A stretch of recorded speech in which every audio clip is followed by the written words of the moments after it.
NB में, NMC में जो भी करप्टेड लोग जो हमारे पास लिस्टेड हैं, हमारे पास हर चीज़ की फाइल है। अब डे बाई डे हम एक्सपोज करेंगे और उनसे पूछेंगे उन तमाम चीज़ों के जवाब जो उनको देने पड़ेंगे। उसके बाद लोग भीड़ है चली जाएगी।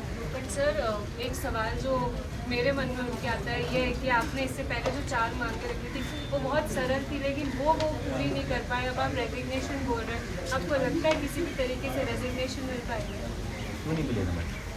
आपने करप्शन किया है, आपने बातें नहीं सुनी है, आप करप्टेड हो, तो आपको रेजिग्नेशन देना पड़ेगा। ये तमाम 40,000 बच्चा है, अब 40,000 बच्चा नहीं 40 लाख परिवार हो गया है। अब परिवार आ रहा है, हम बच्चों से बात ही नहीं कर रहे। 40 लाख परिवार मेरे साथ में है, उन माओं का आशीर्वाद, उन बहनों का। रक्षाबंधन आ रही है, मेरे पास मेरी लाखों बहनें हैं, राखियाँ भी आने शुरू हो गई हैं। तो रेजिग्नेशन सब क्या है? इस देश में जब भी लड़ाई लड़ी जाती है, अगर आप सही हो तो देना पड़ेगा। कब तक नहीं मानेंगे?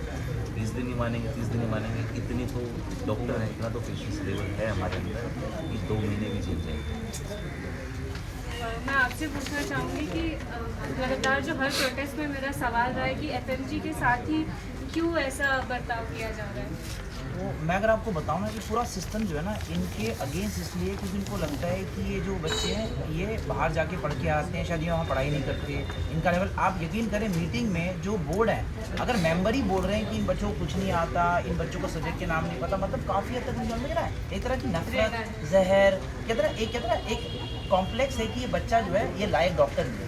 ये इनका एग्ज़ाम सबसे मुश्किल एग्ज़ाम ले रहे हैं इस टाइम पे, नीट पीडी से मुश्किल एग्ज़ाम है एफएमजी का।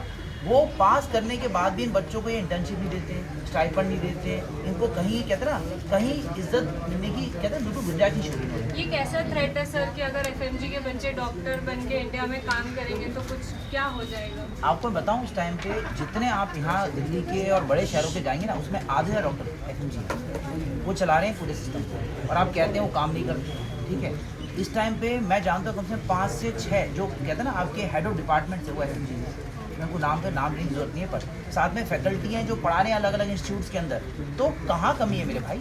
अभी INS सेट का एग्जाम हो उसमें टॉप 100 में हमारे बच्चे आ रखे हैं, तो कहने की बात नहीं है। तो कहते हैं ना आपके मन का कहते हैं बहस, कहते हैं जात, कहते हैं जात बाद, कहते हैं ना आपका जो कहते हैं आपका डिस्क्रिमिनेशन है वो हमेशा रहता है कि भाई छोटी है वो बायस है, वो गिरना है, वो कि अछूत बन गया, ये कैसे, वैसा कुछ है। ये बच्चे है नहीं लाइक, इनके मन में ना बात बैठी है और ये जाने वाली नहीं है जब तक हम इनको दिखाना दें कि ये बच्चे कितने हैं। और आप ट्रांसपेरेंटली करो ना, अगर आपने एग्जाम लेना मान रहे हो उसके लिए, ऐसा क्या वजह है कि आप इनको क्वेश्चन दिखाने को तैयार नहीं? हमने सिर्फ एक बोला आप छोड़ो, आप नहीं दे रहे, आप बस 5 बच्चों को अंदर अलाउ करो, इन्हें दिखा दो। ये बच्चे कह रहे हैं कि सर 28 वीडियो बेस्ड क्वेश्चन थे, आप 14 कह रहे हो, कह रहे हैं हम कोर्ट में। इन्होंने 5 बार बहाने बनाए, आपको पता है? आप बताओ अगर आपको सच बोलना होता विक्रम बोलते दोबारा। इन्होंने 5 अलग अलग बहाने दिए किस चीज़ के, पेपर ना दिखाने के। पहली बार क्या बोला कि भाई हमारा NDA होता है, नॉन डिस्क्लोजर। ठीक है, हमने कहा ठीक है, आप इस बार एक्सट्रीम सिचुएशन है, आपको इसे हटाना पड़ेगा। फिर कहते हैं हमें कोर्ट के अंदर केस चल रहा है, हमें उसके अंदर एविडेंस देना है, तो ये सब्जुडाइज से वी कैन नॉट गिव। तीसरी बार कहते हैं नीट पीजी का एग्जाम चल रहा है ऊपर 5th फ्लोर पे, अगर वहाँ बच्चों को ले गए कॉम्प्रोमाइज, अरे ये कौन सा चुराने वाले क्वेश्चन नीट पीजी के, बहाना है ये भी। चौथी बार हमने बोला तो क्या बोलते हैं, कुछ बच्चे देख के बोलेंगे अरे ये क्वेश्चन कुछ और था, बच्चे आपस में हम पूरे 40,000 बच्चों को दिखा देंगे पेपर। तो आप समझ रहे हो, ये बहाने। और 5 बार बोलते हैं फिर कोर्ट बताएगा, हम कोर्ट से पूछ लेना आप।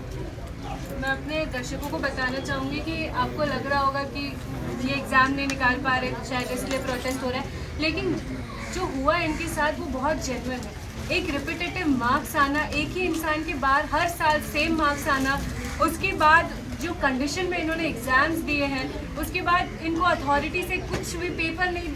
ऐसा कौन सा एग्ज़ाम है इंडिया में जिसमें पेपर नहीं दिखाए जाते?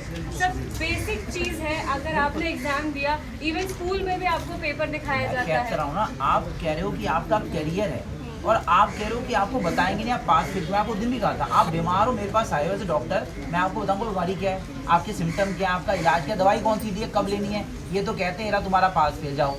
हमने कहा कि पेपर दिखाओ, पता क्या कहते हैं, कहते हैं अगली बार से दिखाएंगे। आपको चोट लगी है अभी, ठीक है, मैं बोल रहा हूँ अभी, अगली बार होगी तब इलाज करूंगा। इस बार क्यों नहीं करोगे इलाज? इस बार क्यों नहीं देने को तैयार हो मार्क्स? इस बार क्यों दिखा रहे? क्या छुपा के रखा है भाई, आप बताओ ना। तो क्या ये जो अथॉरिटी में बैठे हैं हम ये समझ लें कि इनको डॉक्टर्स की ज़रूरत कभी पड़ेगी ही नहीं?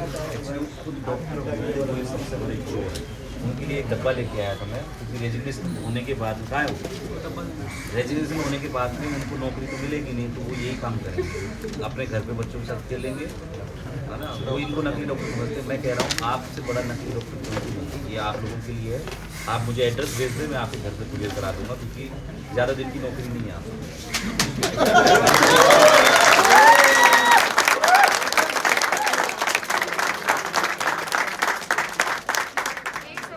हम प्रोटेस्ट देखते हैं जंतर मंतर पर आज इन्होंने गौतम नगर चुना है। इनसे बात करेंगे कि ये आगे इस प्रोटेस्ट को कैसे लेके जाएंगे। सर, हमने सुना है कि आप हंगर स्ट्राइक पे हैं, क्या वजह रही कि अब हंगर स्ट्राइक पे बैठना पड़ा? ऑलमोस्ट 2 महीने लगे, 28 जून को एग्जाम